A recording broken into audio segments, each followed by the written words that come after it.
Hi ಎಲ್ರಿಗೂ ನಮಸ್ಕಾರ.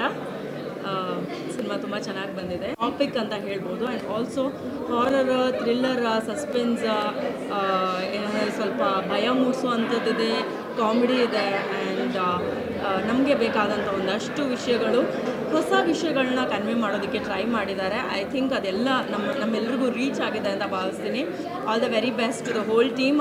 Dayal sir ಯಾವಾಗಲೂ ಒಂದು ಸಿನಿಮಾ ಮಾಡಬೇಕು ಅಂತ ಯೋಚನೆ ಮಾಡಿದಾಗ ಅವರ ಒಂದು ವ್ಯೂ ತುಂಬ ಡಿಫ್ರೆಂಟ್ ಆಗಿರುತ್ತೆ ಅಂತ ನಾನು ತುಂಬ ವರ್ಷದಿಂದ ನೋಡ್ಕೊಂಡು ಬಂದಿದ್ದೀನಿ. ಸೊ ಇದರಲ್ಲಿ Dev is my friend again and Sukrutha ನನ್ನ ಸ್ನೇಹಿತರು ಎಲ್ಲರೂ ಚೆನ್ನಾಗಿ ಆ್ಯಕ್ಟ್ ಮಾಡಿದ್ದಾರೆ. And there is this new character, ಅವರ ಫ್ರೆಂಡ್ ಪಾತ್ರ ಮಾಡಿದಂಥವ್ರು ತುಂಬ ಸೈಕಾಗಿ ಆ್ಯಕ್ಟ್ ಮಾಡಿದ್ದಾರೆ. All the very best. ಎಲ್ರಿಗೂ ಒಳ್ಳೆಯದಾಗಲಿ. Good luck to the team. Thank you. ನಮಸ್ಕಾರ ಎಲ್ಲರಿಗೂ.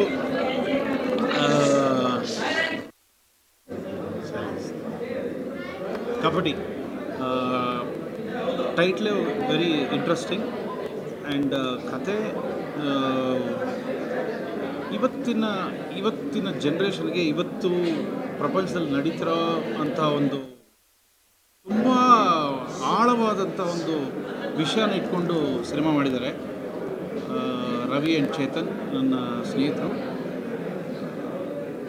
ಆದರೆ ಇವತ್ತಿನ ಸಿಚುವೇಶನ್ಗೆ ಈ ಥರ ಸಿನಿಮಾ ತುಂಬ ಅಗತ್ಯ. ಯಾಕೆಂದರೆ ಯಾವ ರೀತಿ ಡಾರ್ಕ್ ವೆಬ್ನಲ್ಲಿ ಜನಗಳು ಮೋಸ ಹೋಗ್ತಿದ್ದಾರೆ, ಯಾವ ರೀತಿ ಟ್ರ್ಯಾಪ್ ಆಗ್ತಿದ್ದಾರೆ ಅನ್ನೋ ವಿಷಯನ ಭಾಳ ಇಂಟ್ರೆಸ್ಟಿಂಗಾಗಿ ಒಂದು ನಿಗೂಢತೆ, ಒಂದು ಸಸ್ಪೆನ್ಸ್ ಇಟ್ಕೊಂಡು ಸಿನಿಮಾ ಮಾಡಿದ್ದಾರೆ.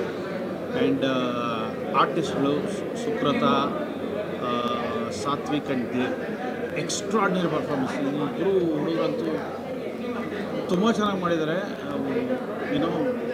ತುಂಬ ಎಕ್ಸ್ಪೀರಿಯನ್ಸ್ಡ್ ಆರ್ಟಿಸ್ಟ್ ಲೆವೆಲ್ಗೆ ಪರ್ಫಾರ್ಮ್ ಮಾಡಿದ್ದಾರೆ.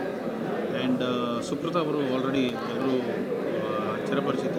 ಅವರ ಆ್ಯಕ್ಟಿಂಗ್ ಸ್ಕಿಲ್ಸ್ ಬಗ್ಗೆ ಹೇಳೋ ಅವಶ್ಯಕತೆ ಇಲ್ಲ. ಒಂದು ಟೈಟ್ ಸ್ಕ್ರಿಪ್ಟ್ ಇಟ್ಕೊಂಡು ಒಂದು engaging edge of the seat experience cinema. ಎಲ್ಲರೂ ನೋಡಬೇಕು, ಥಿಯೇಟ್ರಲ್ಲಿ ನೋಡಬೇಕು. ಆ್ಯಂಡ್ ಈ ಟೀಮ್ನ ಎನ್ಕರೇಜ್ ಮಾಡಿ. All the best to the